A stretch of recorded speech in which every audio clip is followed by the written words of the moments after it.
নাহমাদুহু ওয়া নুসাল্লি আলা রাসূলিল কারীম, আম্মা বাদ। আজ 26শে মার্চ মহান স্বাধীনতা দিবস।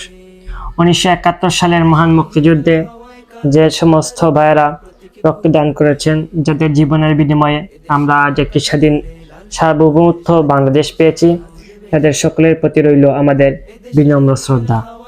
জমিয়তুল উলামা ইসলাম বাংলাদেশ একমাত্র ইসলামিক সংগঠন, যে সংগঠনটি 1971 সালের মহান মুক্তিযুদ্ধে সরাসরি অংশগ্রহণ করেছে।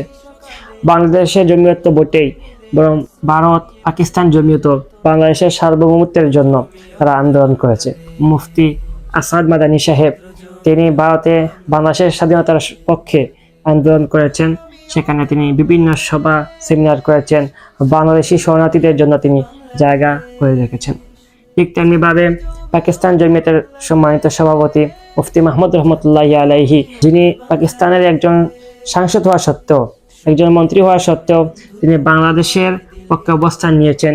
তিনি জালিমের বিরুদ্ধে তিনি অবস্থান করেছিলেন, যার জন্য পাকিস্তান জমিয়তের সম্মানিত সভাপতি মুফতি মাহমুদ রহমতুল্লাহি আলাইহির পেশোয়ারের যে ওনার বাসভবন রয়েছে সেখানে আটক করে এবং তারা ওনার বাসস্থান পুরোপুরি ভেঙে চুরমার করে দেয়।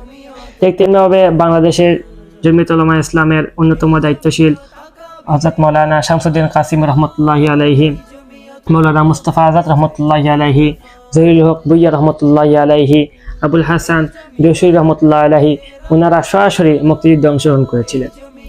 আজ 26শে মার্চ মহান স্বাধীনতা দিবস। আমরা এই দিবসে আমাদের সেই সমস্ত আকাবিরদের আমরা স্মরণ করছি, যাদের আত্মত্যাগের বিনিময়ে, যাদের পরিশ্রম এর বিনিময়ে, যাদের রক্তের বিনিময়ে আজ বাংলাদেশ স্বাধীন হয়েছে। ওনাদের সকলে আত্মার মাগফিরাত কামনা করছি। ছাত্র জমিয়ত বাংলাদেশের পক্ষ থেকে সকল শহীদদের প্রতি রইল বিনম্র শ্রদ্ধা।